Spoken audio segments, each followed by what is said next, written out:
Assalamualaikum warahmatullahi wabarakatuh. Saya Anissa Sapera Romdani dari jurusan Pendidikan Guru Sekolah Dasar Fakultas Keguruan dan Ilmu Pendidikan Universitas Mataram. Dalam video kali ini, saya akan membahas tentang gangguan kesulitan belajar menulis atau disebut dengan disgrafia. Video ini ditujukan untuk memenuhi mata kuliah Diagnostik dan Remedial Teaching yang diampu oleh Bapak Dr. Hari Witono MPD. Sebelum memulai pembahasan, kita harus tahu terlebih dahulu apa sih itu kesulitan belajar. Kesulitan belajar khusus adalah suatu gangguan dalam satu atau lebih dari proses psikologis dasar yang mencakup pemahaman dan penggunaan bahasa ujaran dan tulisan.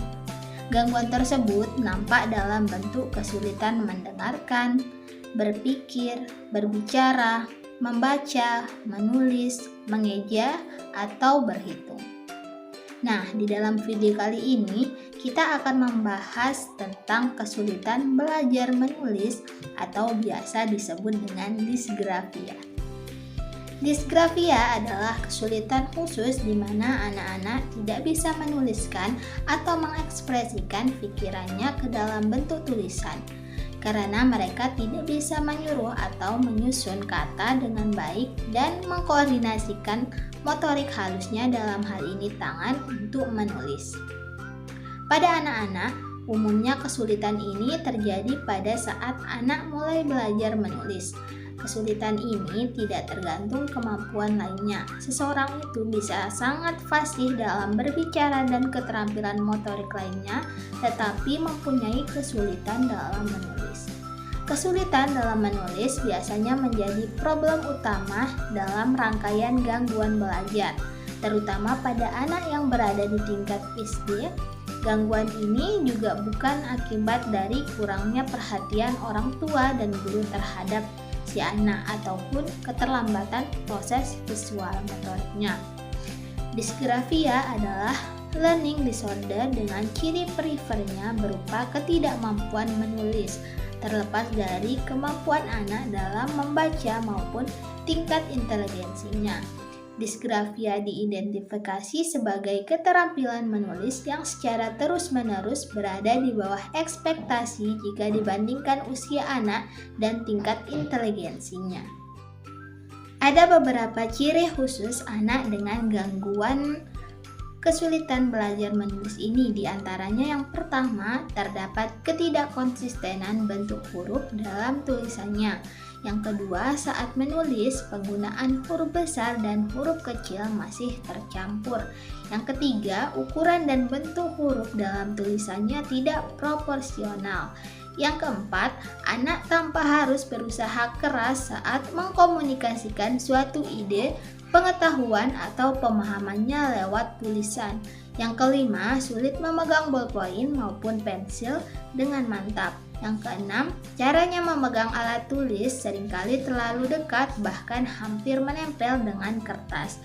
Yang ketujuh, berbicara pada diri sendiri ketika sedang menulis atau malah terlalu memperhatikan tangan yang dipakai untuk menulis.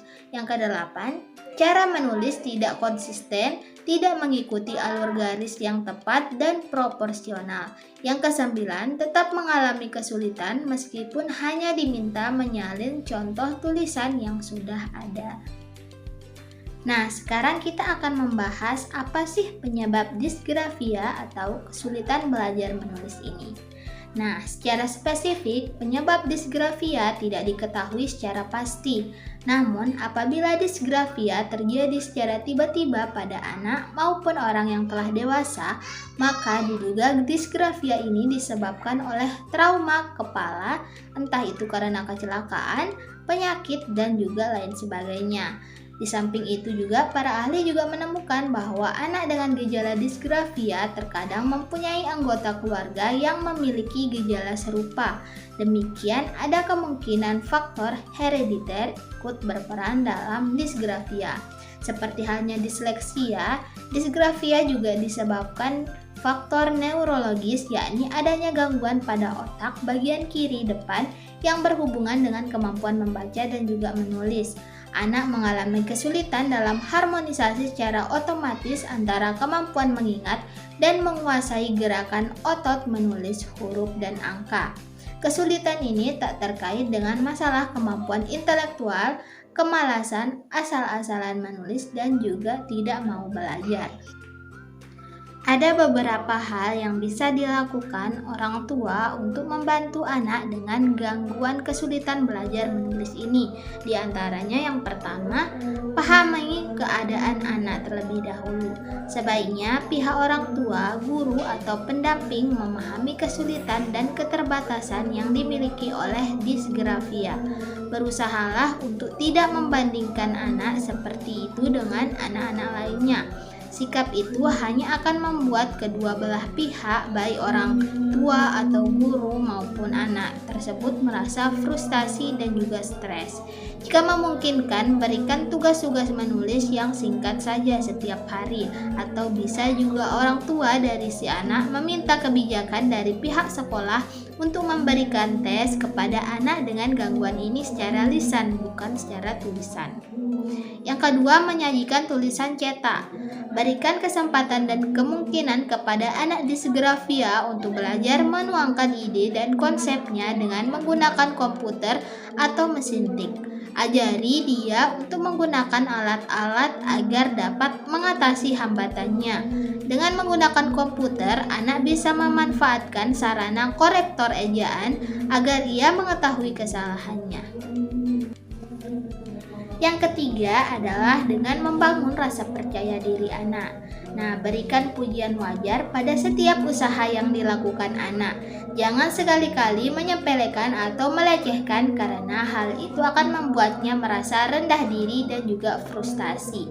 Kesabaran orang tua dan juga guru akan membuat anak tenang dan sabar terhadap dirinya dan terhadap usaha yang sedang dilakukannya. Yang keempat adalah dengan latih anak untuk terus menulis. Libatkan anak secara bertahap, pilih strategi yang sesuai dengan tingkat kesulitannya untuk mengerjakan tugas menulis. Berikan tugas yang menarik dan memang diminatinya, seperti menulis surat untuk teman, menulis pada selembar kartu pos, menulis pesan untuk orang tua, dan juga sebagainya. Hal ini akan meningkatkan kemampuan menulis anak disgrafia dan membantunya menuangkan konsep abstrak tentang huruf dan kata dalam bentuk tulisan yang konkret. Demikian video pembelajaran dari saya. Semoga video ini bisa bermanfaat bagi kita semua. Terima kasih sudah menonton.